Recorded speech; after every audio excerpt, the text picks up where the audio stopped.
Buenos días a todos. Soy Javier Peña, vuestro profesor de las asignaturas de grado en ESO del ámbito científico-tecnológico de nivel 1. En esta quinta clase virtual de la segunda evaluación vamos a ver un resumen de todo el temario de las asignaturas de tecnología, matemáticas y ciencias de la naturaleza de esta segunda evaluación. Empezamos por la asignatura de tecnología, en la que estudiamos lo que era un sistema informático y de qué se componía. Recordad que fundamentalmente se compone de tres partes. Una llamada hardware, que es la parte física, en la que están englobados todos los periféricos, como el teclado, la pantalla del ordenador, el ratón. Otra sería el software, que es la parte lógica. También, para que lo entendáis mejor, serían todos los programas instalados en el ordenador, sistema operativo, etc. Y por último, el factor humano, que sería el usuario. Las funciones principales de un ordenador son cuatro. La entrada de información, el almacenamiento de la información, el procesamiento de esta información y la salida. La unidad central o CPU es la torre con fuente de alimentación y con determinados conectores y tiene distintos dispositivos periféricos conectados a la misma. La placa base, que es la pieza fundamental del ordenador a la que se conectan todos los demás componentes. Un chipset, que es un conjunto de chips encargados de controlar determinadas funciones del ordenador. Una BIOS, que es el sistema básico de entrada-salida de información. Puertos de comunicaciones, que son el enlace entre el ordenador y el mundo exterior. Y, por último, elementos integrados, muchos de los cuales se encuentran integrados en la placa base en lugar de ir en forma de tarjetas de expansión. Dentro del software del ordenador encontramos procesadores de texto, que son unos programas creados para editar e imprimir todo tipo de documentos como cartas, artículos o informes. Los textos pueden ser modificados y corregidos todas las veces necesarias.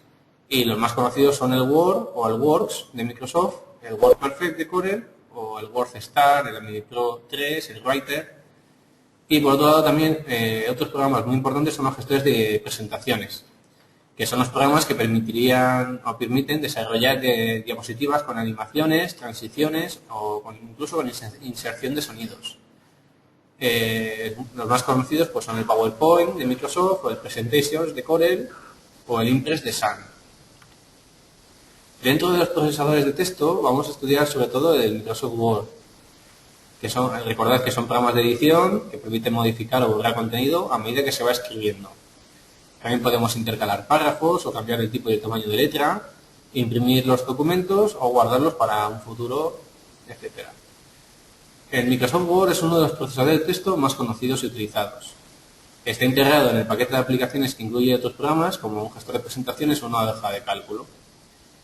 Una vez iniciado el programa, aparece una pantalla. En la parte superior de la pantalla aparece la barra de título, donde se muestra el nombre del documento. También aparece una barra parpadeante vertical que muestra el punto de inserción y sirve para saber dónde se colocará la siguiente letra. Y también tenemos desde una pestaña de opciones donde se pueden ejecutar todos los comandos de Word.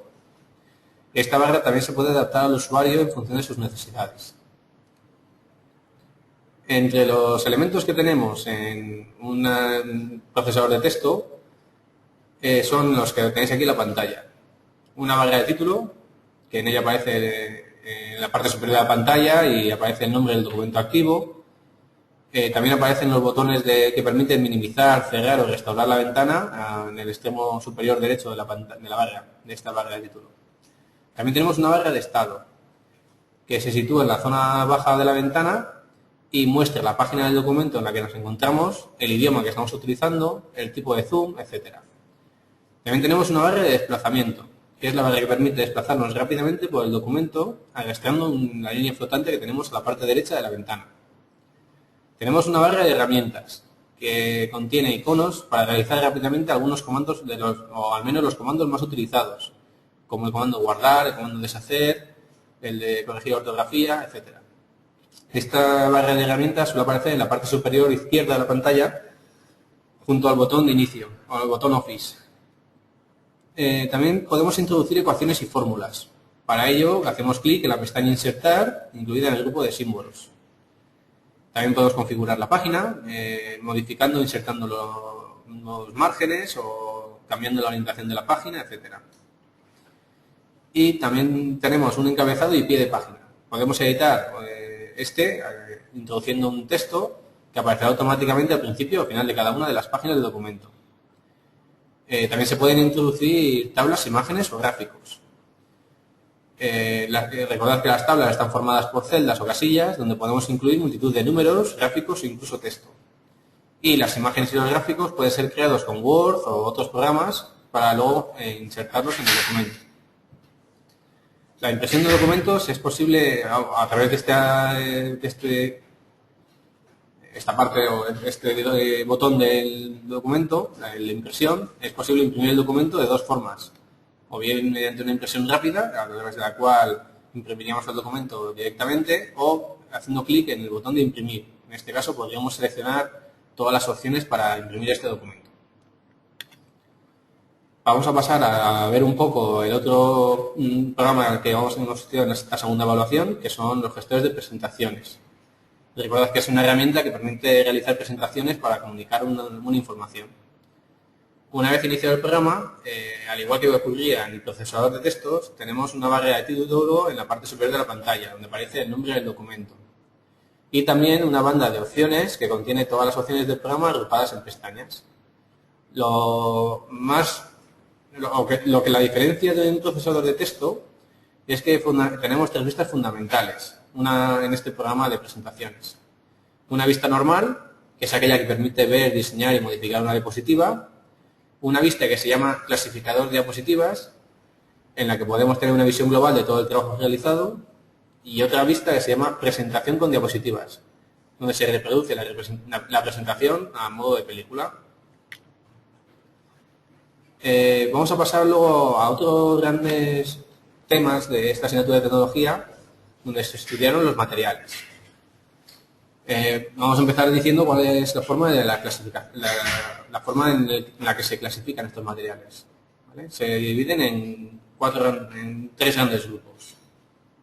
El primero de ellos son las materias primas, en donde se engloban todos los materiales que se obtienen directamente de la naturaleza.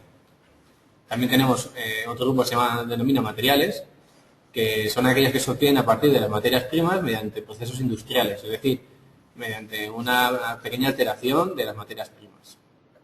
Y por último tenemos los que se llaman productos, que son aquellos que se crean a partir de materiales, es decir, a partir de materias primas ya modificadas. También se puede llevar a cabo otra clasificación de los materiales según su origen. De esta forma podemos decir que los materiales pueden ser de origen animal, de origen vegetal o de origen mineral. Y también se puede realizar otra clasificación según el grado de transformación. De esta forma podemos obtener dos tipos de materiales. Los naturales, que son aquellos que necesitan ser transformados para poder utilizarse y que se encuentran en la naturaleza tal cual. Y también tendríamos los materiales sintéticos, que son aquellos creados por el hombre y resultado de reacciones químicas planeadas. De esta forma se transforman los materiales naturales en algo completamente nuevo. Las propiedades fundamentales de los materiales son tres. La primera de ellas son las propiedades físico-químicas, que informan sobre el comportamiento del material. Pues cuál es su densidad, o si presenta conductividad eléctrica o no, o conductividad acústica, sus propiedades térmicas, ópticas, etc. También tenemos otro grupo que serían las propiedades mecánicas, que son aquellas que informan acerca de cómo se comporta el material ante distintas cargas o fuerzas. De esta forma pues, podremos saber la dureza o información acerca de la tenacidad o la fragilidad del material, su maleabilidad o ductilidad o la elasticidad, etc. Y por último tendríamos las propiedades sensoriales, que son aquellas que afectan a los sentidos e inducen a sensaciones, como la textura de un material, el tamaño, la forma o el color de un material. Vamos a pasar ahora a estudiar la madera como uno de los materiales que se estudian en estos temas de la segunda evaluación. Recordad que la madera está formada fundamentalmente por celulosa, que es aquella que le da lugar a su esqueleto, y por lignina, que es la sustancia que le dota de una cierta rigidez. La estructura de un árbol se divide fundamentalmente en corteza, el cambium, que son las células recientemente sintetizadas, la albura, que es la madera joven que está formada en el último año, el duramen, que es la madera totalmente formada, y la médula, que es la parte central y que suele tener un color más oscuro. Los anillos concéntricos que forman el tronco de los árboles se llaman anillos de crecimiento o anillos anuales, ya que por norma general cada uno de los anillos se relaciona con un año. La clasificación de la madera tiene lugar en dos grupos. El primero de ellos sería el grupo de las maderas duras, que se obtiene a partir de árboles de crecimiento lento, y el otro serían las maderas blandas, que son aquellas que son fáciles de trabajar y proceden de árboles de crecimiento más rápido. Y como propiedades de la madera, fundamentalmente hay tres grupos. Las físicas, que son aquellas que nos dan información acerca de la forma o de el olor o de la conductividad de la madera, o la duración o de su dureza o de su flexibilidad. Las mecánicas, que son aquellas que nos dan información acerca de su comportamiento frente a fuerzas, por ejemplo, la tracción o el desgaste o la compresión o la facilidad de flexión o torsión de la madera. Y por otro lado tenemos también propiedades especiales. Son aquellas que nos darían información acerca de la inflamación o combustión de la madera o de propiedades térmicas o acústicas de este material. Pasando a estudiar el otro gran material de estos temas de la manipulación, que serían los metales, existen unas propiedades que son especiales o se relacionan directamente con los materiales metálicos, como son su brillo, su maleabilidad o ductilidad, o su oxidación. Hay que tener en cuenta que son más densos y pesados que otros materiales de uso técnico. También se les aplica una serie de tratamientos de mejora para poder mejorar sus propiedades iniciales, sin alterar su composición química, ¿vale? Estos tratamientos son cuatro grupos. El primero de ellos serían los tratamientos térmicos, también conocidos como un recocido, un temple o un revenido. También pueden ser tratamientos termoquímicos como la cementación, la nituración, la cianuración o carbonituración. También pueden ser tratamientos mecánicos, que son aquellos que se llevan al lugar en caliente o en frío, pues golpeando el material, como en una forja, etc. Y también tendríamos tratamientos superficiales, como la metalización o el cromado de los metales. Los materiales metálicos o materiales ferrosos se clasifican fundamentalmente en dos grupos. Dentro de los materiales metálicos tenemos los metales ferrosos y los no ferrosos. Pues dentro de los materiales ferrosos tenemos una clasificación en dos grandes grupos. Uno serían los aceros, que son hierros con un porcentaje de carbono menor del 1,98%, y otro que serían las fundiciones, que serían los hierros con un porcentaje de carbono mayor de 1,98%. La metalurgia es la ciencia que ocupa el estudio de las propiedades, aplicaciones y procesos de extracción y elaboración de los metales. Y en los yacimientos están unidos los minerales útiles, que son la mena, y los no utilizables, también llamado ganga. Dentro de los metales ferrosos, pues pueden clasificar en tres grupos. Uno serían los metales pesados, como el cobre, el zinc, el plomo o el estaño. Otros serían los metales ligeros, como el aluminio y el titanio. Y otros los metales ultraligeros, como el magnesio. Acabando con la asignatura de tecnología, vamos a pasar a estudiar los temas o hacer un repaso sobre los temas de la asignatura de matemáticas. Comenzamos la evaluación estudiando lo que era la geometría plana, que es la ciencia que considera las figuras cuyos puntos están situados en el plano y dan lugar a una zona acotada por una serie de líneas, ¿vale? Los elementos básicos serían el punto, que sería el elemento geométrico adimensional, que se describe una posición.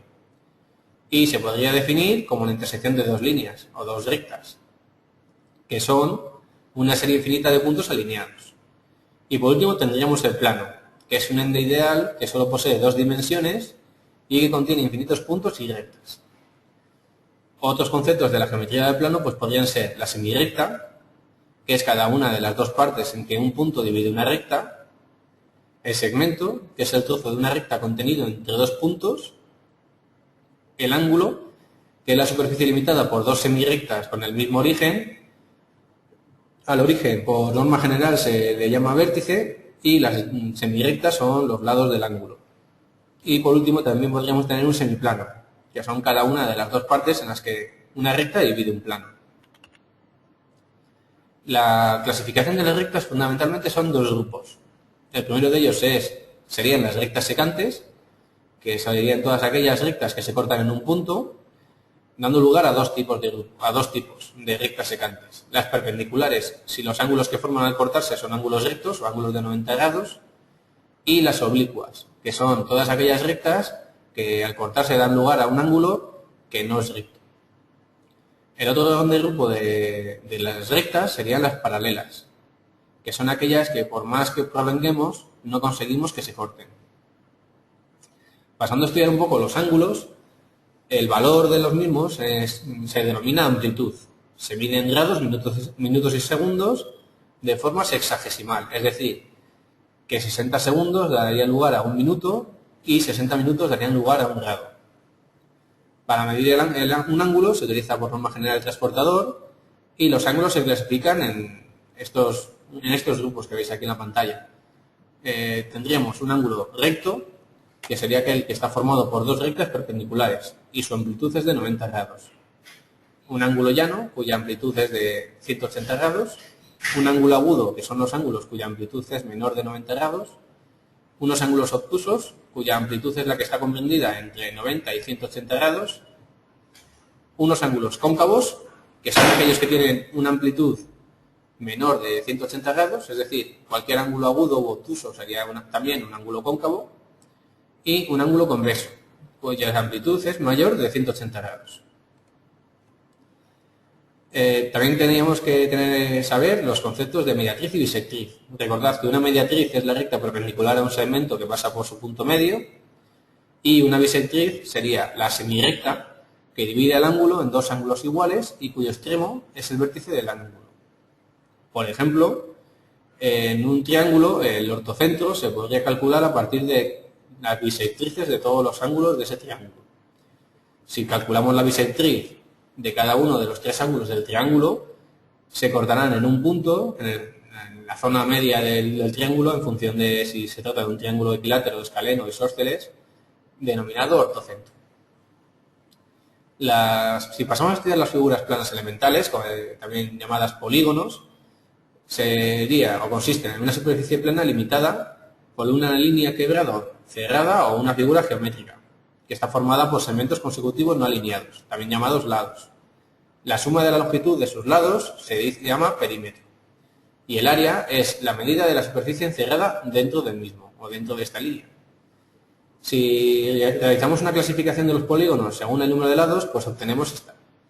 Si el polígono está formado por 3 lados, se llama triángulo. Si está formado por 4 lados, cuadrilátero. Si está formado por 5 lados, pentágono. Si está formado por 6 lados, hexágono, y así de forma sucesiva. Si tenemos en cuenta una clasificación de los polígonos según sus lados y ángulos a la vez, podemos hacer dos grandes grupos. El primero de ellos sería el polígono regular, que es aquel que tiene todos sus lados y ángulos iguales, y el otro gran grupo serían los polígonos irregulares, que son aquellos que o bien no tienen todos sus lados iguales, o bien sus ángulos son distintos. Dentro de los polígonos regulares existen una serie de elementos. Por ejemplo, la apotema, que es el segmento que une el centro del polígono al punto medio de cualquiera de sus lados. El radio, que es el segmento desde el centro del polígono a uno de sus vértices. El ángulo central, que es el ángulo que forman el centro del polígono con dos radios consecutivos. Y el ángulo interior, que es el ángulo formado por dos lados consecutivos.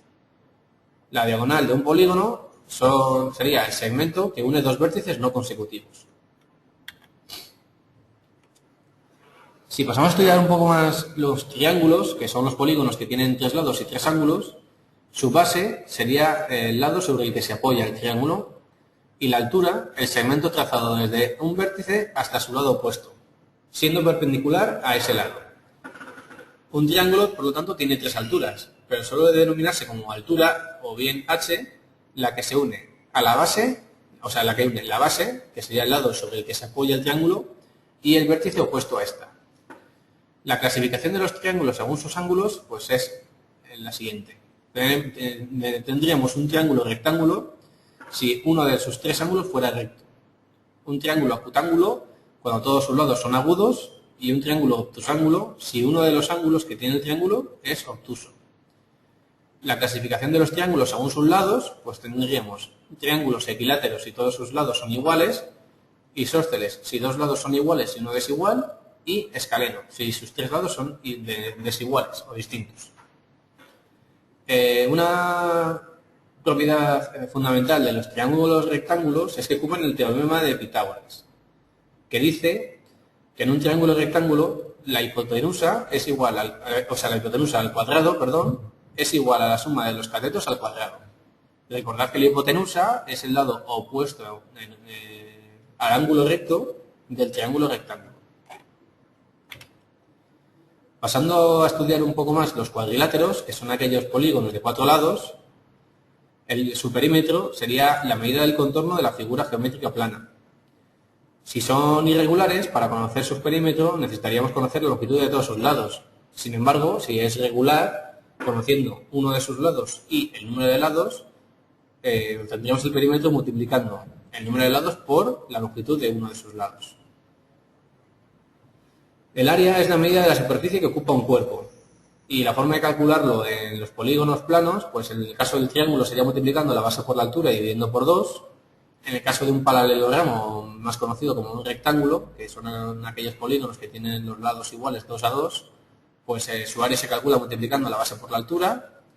En el caso de un cuadrado, que sería un cuadrilátero de 4 lados iguales, el área se calcula elevando al cuadrado el lado. El rombo, pues para calcular su área sería multiplicando la diagonal mayor por la diagonal menor y dividiendo por 2. Para calcular el área del trapecio tendríamos que sumar la base mayor y la base menor, multiplicarlo por la altura y dividirlo por 2. Y en el caso de un polígono regular cualquiera, para calcular su área multiplicaríamos la apotema por el lado, por el número de lados, y lo dividiríamos por 2.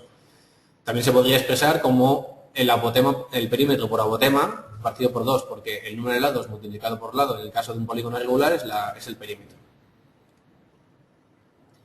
Y pasando a estudiar las circunferencias, que es el conjunto de puntos del plano que están a la misma distancia de un centro, esa distancia constante se le llama radio, y la distancia entre dos puntos opuestos de la circunferencia pues se llamaría diámetro, que sería igual al doble del radio.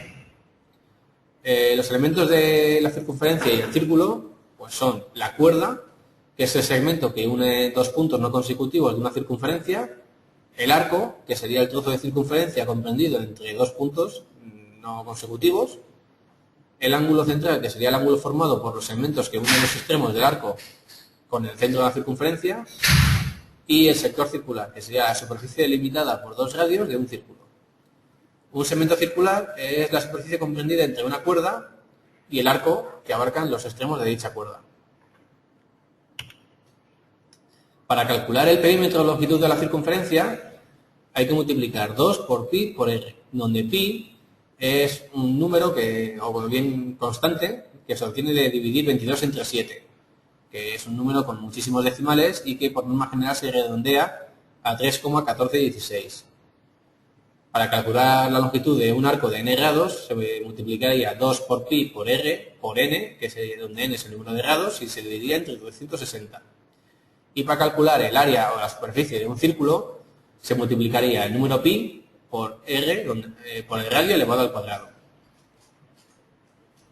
También podríamos calcular el área de un sector circular de n grados. Para ello multiplicaríamos pi por r, que está elevado al cuadrado, por el número de grados, y lo dividiríamos entre 360. Y para calcular el área de una corona circular, recordad que la corona circular se obtiene a partir de dos circunferencias con distinto radio y un mismo centro. Se calcularía mediante la diferencia entre el área de círculo mayor y la de círculo menor. De esta forma, ya que el área de un círculo se calcula multiplicando el número de pi por el radio al cuadrado, pues si tuviéramos el pi por el radio de la circunferencia grande al cuadrado menos pi por r de la circunferencia pequeña al cuadrado, obtendríamos el área de la corona circular. El teorema de semejanza o teorema de Tales, que también es algo que deberíais de entender y de saber. Dos figuras son semejantes cuando sus lados correspondientes son proporcionales y sus ángulos correspondientes son iguales. El cociente entre los lados homólogos de polígonos semejantes es constante y se denomina razón de semejanza o R minúscula. El teorema de Tales dice que si sobre dos rectas secantes trazamos dos rectas paralelas, las longitudes de los segmentos determinados son proporcionales. Recordad que el teorema de semejanza o teorema de Tales se puede aplicar a cualquier polígono, teniendo en cuenta que la relación siempre da lugar o siempre se tiene lugar entre sus lados homólogos. El lado grande de un triángulo escaleno entre el lado pequeño de un triángulo escaleno sería igual al lado medio de un triángulo escaleno entre el lado pequeño de un triángulo escaleno. Vamos, que la relación siempre es entre los lados homólogos o los lados que serían iguales en la figura, aunque uno sea más grande que la otra. Y las escalas, tenéis que tener en cuenta que la escala de un mapa o un plano es la razón de semejanza entre la medida de la representación o del dibujo y su correspondiente en la realidad. Las escalas pueden ser naturales, donde se presenta la escala del objeto real a la misma que en el dibujo, de ampliación, donde la escala en el dibujo es mayor que en realidad, y de reducción, donde la escala en el dibujo es menor que en la realidad. También se puede expresar de forma numérica. De esta forma, 1, 2.1 se corresponde con una escala natural. ¿Por qué? Porque el número que precede a los 2 puntos sería la escala en el dibujo, por ejemplo. En este caso, podríamos aplicar unidades de centímetro. Un centímetro en el dibujo se correspondería con un centímetro en la realidad. Como tenemos la misma escala, pues se considera que es una escala natural. En este otro, 10 centímetros en un mapa o un dibujo se corresponde a un centímetro en la realidad. Por lo tanto, sería una escala de ampliación, ya que en el dibujo tenemos una escala mayor que en la realidad. Y por último, 1, 2 puntos 1000, lo que nos representa o lo que nos indica es que un centímetro en el mapa o en el dibujo se corresponde con 1000 en la realidad. Por lo tanto, sería una escala de reducción, ya que en el dibujo tendríamos una escala menor que en la realidad. Un poliedro sería un cuerpo limitado por polígonos planos llamados caras. Y tendríamos los diferentes elementos. Tendríamos, por un lado, las caras, las aristas, o el diedro, que sería la superficie comprendida por dos caras, un triedro, un vértice, y el ángulo del poliedro. Los poliedros se pueden clasificar en regulares, si todas sus caras tienen la forma de un mismo polígono regular, y según su número de caras. De esta forma podríamos obtener un tetraedro, un cubo, un hexaedro, un octaedro, etc. Y también tendremos los poliedros irregulares, que son aquellos que no tienen todas sus caras iguales. De esta forma podemos tener, por un lado, prismas, que son aquellos poliedros que tienen dos caras paralelas e iguales, bases, o llamados bases, y que el resto de caras son paralelogramos, que serían las caras laterales. También puede ser recto, si las aristas son perpendiculares a la base, o oblicuos, si las aristas laterales son oblicuas a la base, es decir, si forman un ángulo que no es de 90 grados con la base. En el caso de un prisma recto, el área lateral se calcula multiplicando el perímetro de la base por la altura. Y el área total sería el área lateral más el área de las bases. Y recordad que tenemos dos bases, que son paralelas entre sí. Por lo tanto, el área total se podría calcular sumando el área lateral más el área de la base superior más el área de la base inferior. Ya que ambas bases son iguales, el área total se podría considerar como el área lateral más 2 por el área de la base. Por norma general, las bases del prisma suelen ser polígonos, por lo tanto su área se puede calcular multiplicando el perímetro por la apotema partido por 2. Y el volumen de un prisma se calcula multiplicando el área de la base por la altura, eso es. También podríamos tener paralelepípedos, que son prismas cuyas bases son paralelogramos, o una pirámide, que consistiría en un poliedro que tiene un único polígono como base y el resto de sus caras son triángulos, ya que tienen un punto común o un vértice común. En este caso, el área lateral de la pirámide se calcula multiplicando el perímetro por la apotema y dividiéndolo por 2. El área lateral, el área total sería el área de la lateral multiplicado por 2. El área total sería el perímetro por apotema partido por 2 más el perímetro por apotema partido por 2. Y el volumen sería el área de la base por la altura partido por 3. Y vamos a pasar también a estudiar los cuerpos redondos, que son aquellos que tienen superficies curvas, como por ejemplo los cilindros, los conos o las esferas. En esta diapositiva podéis ver cómo se calcula el área y el volumen de cada uno de ellos. En el caso del cilindro, el área total sería el área de la base que sería pi r al cuadrado, pero multiplicado por 2, ya que tenemos dos bases, que serían círculos. Y el área lateral sería 2 por pi por r por h. Por último, para calcular el volumen, pues multiplicaríamos el área de la base por la altura. Teniendo en cuenta que el cilindro tiene base en un círculo, pues sería pi por r al cuadrado por la altura. En el caso del cono, el área lateral se obtiene multiplicando pi por r por g, donde g es la generatriz, que sería la línea o la recta que une el vértice del cono con la base. El área total de un cono pues se calcularía multiplicando pi por r por g, que sería el área lateral, más el área de la base, que al ser un círculo se calcularía multiplicando pi por r al cuadrado. Y el volumen pues se obtendría multiplicando el área de la base por la altura y dividiéndolo por 3. En el caso de la esfera, que es el último de los cuerpos redondos que vamos a estudiar, su área se obtiene multiplicando 4 por pi por r al cuadrado y su volumen se obtendría de multiplicar 4 tercios por pi por r al cubo, donde recordad que pi es un número que es una constante. La última cosa que os quería hacer, o os quería incidir sobre la asignatura de matemáticas, es el cálculo de perímetros, áreas y volúmenes, que es muy importante y que aparecerá en el examen. Recordad que el perímetro de una figura plana es la longitud del borde de la figura, o sería la suma de la longitud de sus lados. El área sería la medida de la superficie que ocupa ese cuerpo, que está limitado por los lados del polígono. Y el volumen sería la medida del espacio que ocupa. Para resolver este tipo de problemas hay 3 pasos que son muy importantes a seguir. Primero tendríais que leer detenidamente el enunciado, comprobar los datos que se nos dan y los que se nos piden.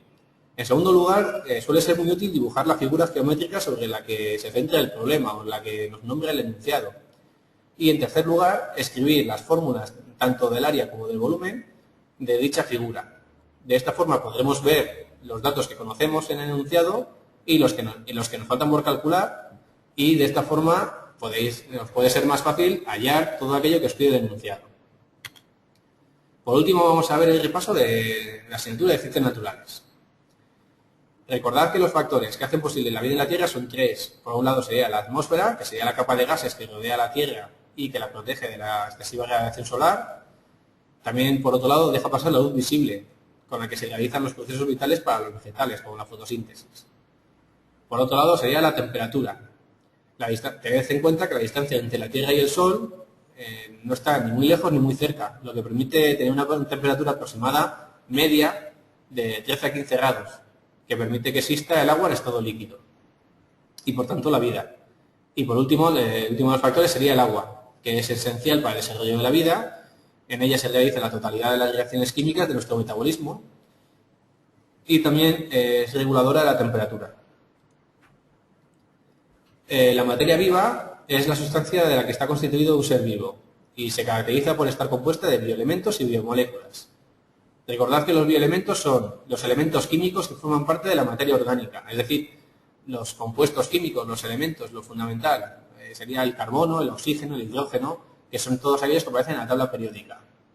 Y por otro lado tendremos las biomoléculas, que también se llaman principios inmediatos y son la combinación de los bioelementos, formando moléculas más grandes. Por ejemplo, el agua o las sales minerales. En el caso del agua, pues sería una biomolécula que está formada por los bioelementos hidrógeno y oxígeno. También tendríamos, en el caso de las biomoléculas, pues otros como los hidratos de carbono, los lípidos, las proteínas o los ácidos nucleicos. ¿Cuáles son las funciones de la célula? Pues básicamente las mismas que las del ser vivo que veremos a continuación, que son 3. La primera de ellas sería la nutrición, que consiste en la incorporación de alimentos del medio externo o al interno y aprovechar las mismas para obtener energía. La entrada de sustancias al interior se suele realizar mediante ósmosis o endocitosis, y la obtención de energía mediante reacciones catabólicas o catabolismo, que consiste en obtener energía a partir de la destrucción de las sustancias nutritivas que han entrado en la célula, o mediante reacciones anabólicas o anabolismo, que consistiría en la obtención de sustancias complejas a partir de sustancias más simples, y durante este proceso se consume energía. Otra de las funciones de la célula sería la relación, que consiste en que la célula se relacione con el medio y otras células recibiendo estímulos y produciendo respuestas. Y también dentro de esta función, podríamos destacar el desplazamiento por el medio de las células, mediante el uso de cilios o flagelos, pseudópodos, que sería una especie de pies, y unas fibrillas. Y la última de las funciones de la célula sería la reproducción, que permite que a partir de una célula progenitora se originen dos o más células descendientes. Existen varios tipos, pues la bipartición, la gemación o la esporulación. Como os he dicho, las funciones de los seres vivos es muy parecida a las de la célula, ya que son las mismas, son 3. La diferencia está en cómo describir cada una de ellas. En el caso de la nutrición de los seres vivos, se realiza una clasificación en 2 grandes grupos.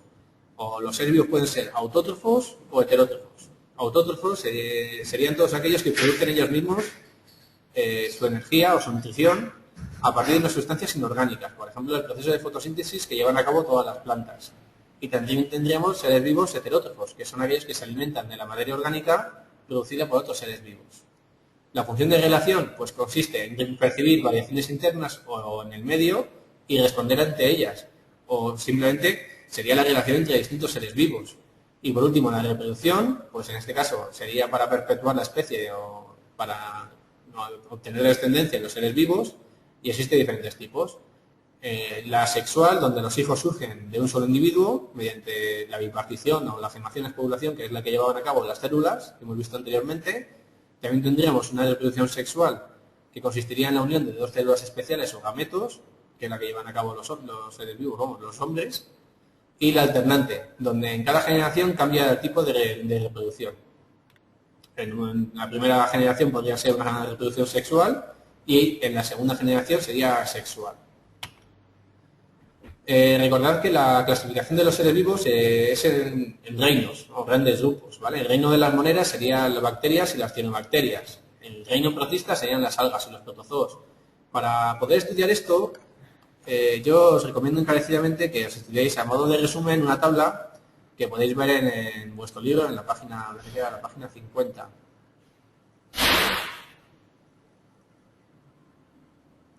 ...51 de vuestro libro, donde tenéis una tabla a modo de resumen donde se puede ver el tipo de reino, en este caso sería el reino monera, el protista, el fungi, las metafistas y los metazoos. Luego tendréis un ejemplo de cada uno de los reinos. Pues el reino monera está formado por bacterias, cianobacterias o algas.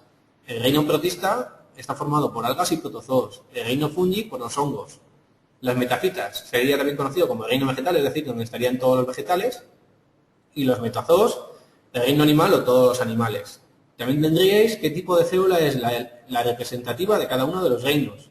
Pues si es procariota o eucariota, es decir, los procariotas recordad que son aquellas células que carecen de núcleo y las eucariotas son aquellas que tienen núcleo. También tenéis el tipo de organización. Si es un reino en el que abundan las células unicelulares o si son pluricelulares, o si son pluricelulares sencillas, como en el caso del reino protista, o si es un pluricelular pero con escasa diferenciación, como el reino fungi, ¿vale? Y por último, el tipo de nutrición de cada uno de los reinos. De esta forma, aprendiendo esta tabla, la nutrición, pues recordad que puede ser primero autótrofa o heterótrofa, o se pueden dar ambas en el mismo reino. Entonces, de esta forma, aprendiéndose esta tabla a modo de resumen, reduciríais mucho el tema a estudiar de esta parte del temario, ¿vale? Bueno, pues vamos a seguir con la presentación y vamos a empezar ya con la parte de la asignatura de ciencias naturales donde se estudiaba la materia, ¿vale? Recordad que toda materia tiene volumen. Ese volumen es la porción del espacio que ocupa y en el sistema internacional se expresa en metros cúbicos. La masa es la magnitud que cuantifica la cantidad de materia que hay en un volumen determinado, ¿vale? Y en el sistema internacional se expresa en kilos. No confundáis la masa con el peso, ¿ya? ¿Vale? Porque la masa sería la cantidad de materia que hay en un volumen determinado y el peso sería una fuerza que, como veremos a continuación, se calcula multiplicando la masa por la fuerza de la gravedad por G. La densidad se considera la relación entre la masa y el volumen. Por lo tanto, se calcula dividiendo la masa entre el volumen y en el sistema internacional se expresan como kilogramos, que serían las unidades de la masa, partido por metros cúbicos, que serían las unidades del volumen. También tenéis que tener en cuenta que todo cuerpo presenta inercia, que consistiría en la propiedad de la materia de resistirse al cambio del movimiento.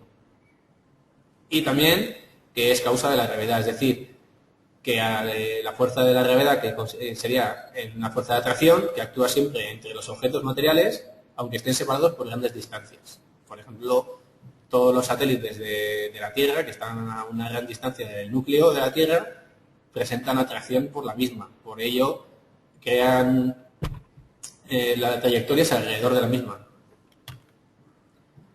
Luego también tendréis que saber lo que es la energía, ¿vale? Que es la propiedad de todo el cuerpo o sistema material que se relaciona con los cambios o procesos de transformación en la naturaleza, ¿vale? Sin la energía, ningún proceso físico, químico o biológico sería posible. Respecto a las variaciones de energía, se puede dar lugar, o sea, puede darse de dos formas. Una sería como transformación de una forma de energía en otra dentro de un mismo sistema material, y la otra forma sería como transferencia de energía entre un sistema material a otro, de uno a otro. En todas las transformaciones de energía se cumple el principio de la conservación de energía, ¿vale? Recordad que este principio dice que la energía no se crea ni se destruye, solo se transforma de unas formas en otras. Y por último, pues recordad que la experiencia demuestra que conforme la energía va siendo utilizada para promover cambios en la materia, va perdiendo capacidad para ser empleada nuevamente. A pesar del principio de conservación que hemos hablado antes, se va perdiendo energía, ¿vale? O se va degradando. Por lo tanto, la formación de calor, que es una forma de energía, pues podría ser una forma de degradación, ¿vale? Por ello también se emplea el término de rendimiento, ¿vale? Si una reacción no tiene un rendimiento de un 100%, eso implica que se va degradando la energía. Aunque estemos aplicando aunque estemos aplicando el principio de conservación de la energía, que dice que no se crea ni se destruye, sí que se pierde parcialmente, o bien en forma de calor, o bien en forma de otras formas, o bien, como sea. ¿Vale? Recordad que hay diferentes tipos de energía. Entre ellos tendríamos la energía cinética, que es aquella que está asociada a los cuerpos que se encuentran en movimiento, ¿vale? Se representa como F y se calcula como un medio multiplicado por la masa y por la velocidad al cuadrado, ¿vale? Esta se mide por norma general en julios, la masa se pone en kilogramos y la velocidad en metros partido por segundo, ¿vale? Las unidades del sistema internacional. La energía potencial gravitatoria, pues sería toda aquella energía que posee un cuerpo que se encuentra a una determinada altura. Se representa como EP y se calcula multiplicando la masa por G por H, donde G es la aceleración de la gravedad y H la altura, ¿vale? La masa se expresaría en kilogramos, la aceleración en metros partido por segundo al cuadrado y la altura en metros. Y luego tendríais una serie de energías, también energías nuevas o en desarrollo, como la energía eléctrica, que bueno, esta no, pero la energía electromagnética, que es aquella que transporta las ondas electromagnéticas, o la energía eléctrica, que es aquella debida al movimiento de cargas eléctricas, o que es la que se origina en desde pequeños esquemas con pilas y circuitos eléctricos, pues a los enormes conductores eléctricos o la red de electricidad española. Luego también tenéis energía hidroeléctrica, ¿vale? Que es aquella que aprovecha la energía cinética y potencial de corrientes de agua, pues es la que se aplica en la obtención de energía eléctrica a partir de las presas o saltos de agua, o a partir de las mareas. El hecho de que suba y baje la marea, pues puede mover una turbina y generar energía. También tendríamos energía química, que es aquella que se desprende o absorbe en las reacciones químicas, o energía térmica, que es aquella que se puede liberar en forma de calor, o energías nucleares, bueno, tenéis aquí una serie de energías, ¿vale? Lo importante de todas ellas es que al menos sepáis qué son o a qué se deben, ¿vale? No hace falta que sepáis escribir mucho, pero sí por lo menos saber de dónde proviene, ¿vale? Lo fundamental de las energías es que se agrupan en dos tipos de fuentes, ¿vale? Un tipo de fuente sería la energía renovable, que es aquella energía que procede de recursos naturales inagotables, y la naturaleza se encarga de producirlas a través de procesos tales como el ciclo hidrológico, ¿vale? El ciclo del agua, o a través del viento. Y por otro lado tendríamos las energías no renovables, que son aquellas que proceden de recursos que existen en la naturaleza de forma limitada y que pueden llegar a agotarse con el tiempo. Pues sería el caso fundamental o más conocido de los combustibles fósiles, ¿vale? El del carbón, el petróleo, etcétera. Ahora vamos a pasar a estudiar la medición y la temperatura del calor, ¿vale? La temperatura se mide con un termómetro, por norma general. y se fabrican aprovechando el fenómeno de la dilatación. También existen diferentes escalas termométricas o escalas para medir el calor, ¿vale? La primera ya sería la escala Celsius o centígrada, también pues este sería la abreviatura, ¿vale? El grado centígrado, esta de aquí, ¿vale? En la cual la fusión del hielo tiene lugar a 0 grados centígrados y el punto de ebullición a 100 grados centígrados. Por otro lado tenemos la escala de Kelvin, que es la escala que se usa en el sistema internacional, donde la fusión del hielo tiene lugar a 273 grados Kelvin y el punto de ebullición pues serían 373 grados Kelvin. Y por último tendremos la escala Fahrenheit, ¿vale? También cuya abreviatura es pues, el grado F, ¿vale? El grado Fahrenheit, donde la fusión del hielo tiene lugar a 32 grados Fahrenheit y el punto de ebullición serían 212 grados Fahrenheit. El calor, al tratarse de una energía, se mide en julios, aunque es muy frecuente el uso de la caloría, ¿vale? Y la transformación pues, sería una caloría igual a 4,18 julios. Para calcular el calor, pues se suele aplicar esta fórmula que tenéis aquí, donde Q, que es el calor, es igual a C por M por TF menos TI, donde C es el calor específico, ¿vale? Que es la facilidad o dificultad de las sustancias para absorber o desprender calor. Y viene definida como la cantidad de calor necesaria para elevar 1 grado Kelvin la temperatura de 1 kilo de masa de dicha sustancia. Por lo tanto, este calor específico siempre es una constante que viene dada como un dato en el enunciado de cualquier problema, ¿vale? M sería la masa del cuerpo, que se debe de expresar en kilos, ¿vale? En el sistema internacional, y TF y TI serían las temperaturas final e inicial. Es decir, si quisiéramos calcular el calor que se crea al calentar 1 kilo de una sustancia 10 grados, pues tendríamos que poner primero el calor específico de esa sustancia, que vendría dada por el problema. La masa sería 1, que hemos dicho que sería 1 kilo, y al ser 10 grados, pues imaginaos que fuera de una temperatura inicial de 20 a una temperatura final de 30. Pues sería 30 menos 20, sería 10, multiplicado por 1 y multiplicado por el calor específico de esa sustancia, que es, ya os digo, que es un dato y que es una constante. Los efectos del calor es que pueden dar lugar a cambios de estado, ¿vale? El estado de agregación de la materia es su estado físico. Y la materia se presenta en 3 estados o formas de agregación. Sería el estado sólido, el estado líquido o el estado gaseoso. Recordad que la temperatura durante los cambios de estado se mantiene constante. Es decir, cuando tenemos un cubito de hielo y se empieza a derretir, desde que se empieza a derretir hasta que se derrite del todo, la temperatura se mantiene constante. Y para cambiar de estado se requiere una energía denominada calor latente de cambio de estado. El otro proceso o efecto del calor puede ser la dilatación, que consiste en el aumento de un volumen que experimenta un cuerpo al comunicarle calor y aumentar su temperatura, ¿vale? Este calor también se puede transmitir y existen 3 formas de propagar este calor. Una sería la conducción térmica, que es la forma más eficiente entre sólidos. Otro sería la convección térmica, que es la forma más eficiente entre fluidos, que se genera por movimiento de un fluido y corrientes de convección, ¿vale? Recordad que un fluido caliente tiende a subir, ¿vale? Imaginar el ejemplo del magma, ¿vale? El magma en el núcleo se calienta, subiría hasta la superficie se aproximaría a la corteza, donde se enfría y vuelve a bajar otra vez, ¿vale? Hasta hacia el núcleo de la Tierra, donde se vuelve a calentar. Ese movimiento circular sería lo que se conoce como convección. Y la radiación térmica pues sería la forma más eficiente en los gases o en el vacío. En este caso, pues los cuerpos no tienen que estar en contacto. También vamos a estudiar la luz, que es la ciencia que estudia los fenómenos relacionados con... los fenómenos relacionados con la luz se conoce como óptica. Las dos cosas de conjunto. A ver. Así que fíjate tu mezcla. ¿Qué estás en el despacho o qué?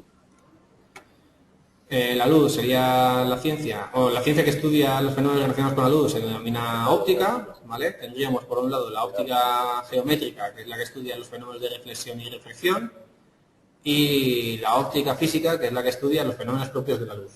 Porque falla mucha gente, ¿no? La clasificación de los cuerpos en función de este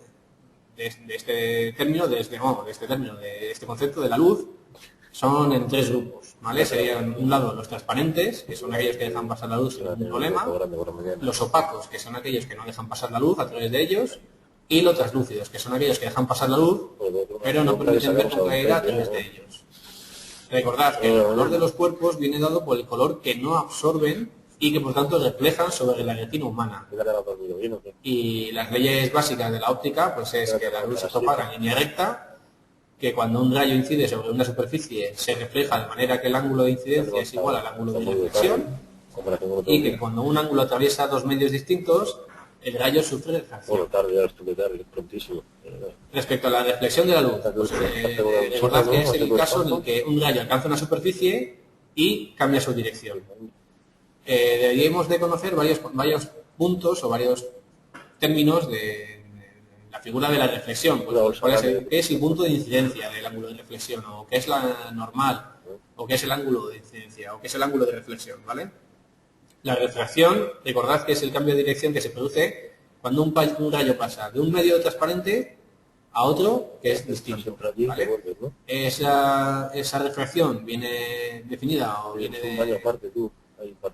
viene dada por la ley de Snell, ¿vale? Donde dice que el seno del ángulo de incidencia dividido entre el seno del ángulo de refracción es igual a n2 partido de n1, donde n es el índice de refracción, ¿vale? Recordad que n o índice de refracción son unas constantes, ¿vale? Y fundamentalmente se calcula dividiendo la velocidad de la luz en el vacío por su velocidad en el medio. Los fenómenos ondulatorios o las ondas, ¿vale? Existen diferentes tipos de ondas. Existen por un lado las transversales, donde las partículas vibran en vertical, y perpendicularmente a la dirección de propagación de la onda, suponiendo que la onda se propaga en horizontal. Y las longitudinales, donde vibran en la misma dirección y se propaga la onda, ¿vale? Existen distintas magnitudes de las ondas que deberíamos de conocer. Por un lado están los periodos, que es el tiempo empleado en dar una oscilación completa, se representa con T mayúscula y su unidad es el segundo. Por otro lado tenemos la frecuencia, que es la inversa del periodo, es decir, sería 1 partido por T. Se representa con una F minúscula, se miden en hercios y su frecuencia también se conoce como ciclos por segundo. También tendremos la longitud de onda, que es la distancia que avanza la onda en un periodo. Se representa por lambda, que es una letra griega, y su unidad es el metro. Y por último también tenemos la amplitud, que es la altura máxima que toma una onda desde su origen hasta su valor máximo. Se representa por una mayúscula y se mide en metros. La velocidad de propagación se puede calcular dividiendo lambda entre t, es decir, la longitud entre el periodo, ¿vale? O lambda por f, ya que el inverso del periodo es la frecuencia. Entonces, si multiplicamos la longitud de onda por la frecuencia, pues calcularíamos igualmente la velocidad, que se mide en metros partido por segundo. El último de los temas sería la energía interna del planeta, ¿vale? O la energía geotérmica. Si medimos la temperatura a cierta profundidad, se puede observar que va aumentando según aumentamos la profundidad. Este concepto se llama gradiente geotérmico y dice que la temperatura aumenta 1 grado centígrado por cada 33 metros que avanzamos en profundidad. Y esta energía puede alcanzar la superficie de la Tierra mediante los siguientes mecanismos. Uno que sería conductividad térmica, que sería la transmisión del calor de roca a roca desde el interior de la Tierra hasta la superficie, o la otra sería mediante corrientes de convección, que recordad que serían como movimientos cíclicos, ¿vale? O son los movimientos que describen fluidos. Al calentarse se dilatan y ascienden, y cuando llegan a la corteza se enfrían, contraen y descienden nuevamente. La geodinámica interna, pues son los fenómenos geológicos que permiten la construcción del relieve. ¿Vale? También podemos estudiar el comportamiento de los materiales ante esfuerzos. Tendríamos un material elástico si se deforma y tras el esfuerzo vuelve a recuperar la forma. Es decir, sería pues como si fuera una goma que se estira y cuando volvemos a soltar se encoge. Pues ese sería un material elástico. También podríamos tener un material plástico, que es aquel que se deforma y no recupera la forma, ¿vale? Después de tendríamos también los materiales rígidos, que son aquellos que no se pueden deformar, o los frágiles, que al intentar deformarlos se rompen. Estos materiales, si lo aplicamos a los estratos, pues a aplicarles una serie de esfuerzos podemos conseguir pliegues que son navíos que se originan al imprimir literalmente un paquete de estratos y tienen un comportamiento plástico, es decir, que se deforman frente al esfuerzo y una vez que deja de aplicárseles una fuerza, no recuperan el estado inicial. También podemos obtener fracturas, donde las rocas al someterse a una serie de esfuerzos se rompen. Y también por último podríamos obtener fallas o diaclasas, que se producen según la disposición de los bloques en el que ha quedado dividida la roca como consecuencia de la rotura. Pues si te hubiera dicho el nombre ya lo Los hubiera pliegues, que también sería otro tipo, tienen varios elementos como la charnela o el plano axial, los flancos o lados del pliegue, el eje, el buzamiento o la inclinación. Y existen diferentes tipos en función de la simetría, la forma, la edad o la disposición en el plano axial, ¿vale? Y por último las fallas, que consisten en la fractura que se ha producido en el desplazamiento de un bloque con respecto a otro. También tenemos distintos elementos como los labios, los planos de falla o el salto de falla. Y diferentes tipos, pues podemos tener fallas verticales u horizontales. Respecto al vulcanismo, pues recordad que es la manifestación superficial de los procesos magmáticos, ¿vale? Los volcanes son grietas en la superficie terrestre por la que salen materiales incandescentes del interior de la Tierra o el magma. Las cuales serían las partes del volcán, pues tendríamos un cono volcánico, un foco volcánico, una chimenea y un cráter. ¿Vale? Pues ya por eso, pero que también está preparado para ello, que no es ahí solo sencillo preparado para lo que es, está bien. Puede salir el magma en forma sólida, que sean los fragmentos de lava que se han enfriado antes de llegar a la superficie, en forma líquida, que sería el propio magma o lava, sin gases, que se desplaza por el cono formando coladas, ¿vale? Sería lo que baja por la montaña, como si fueran los ríos de lava. Y en estado gaseoso, que son los gases que pueden ser inflamables o no inflamables y que salen del cono volcánico. ¿Vale? También existen diferentes tipos de volcanes, pues el hawaiano, el tumbariano, vulcaniano y peleano. ¿Vale? Debéis de conocer cada uno de ellos. Respecto a los movimientos sísmicos, pues los seísmos son las manifestaciones de la energía interna de la Tierra.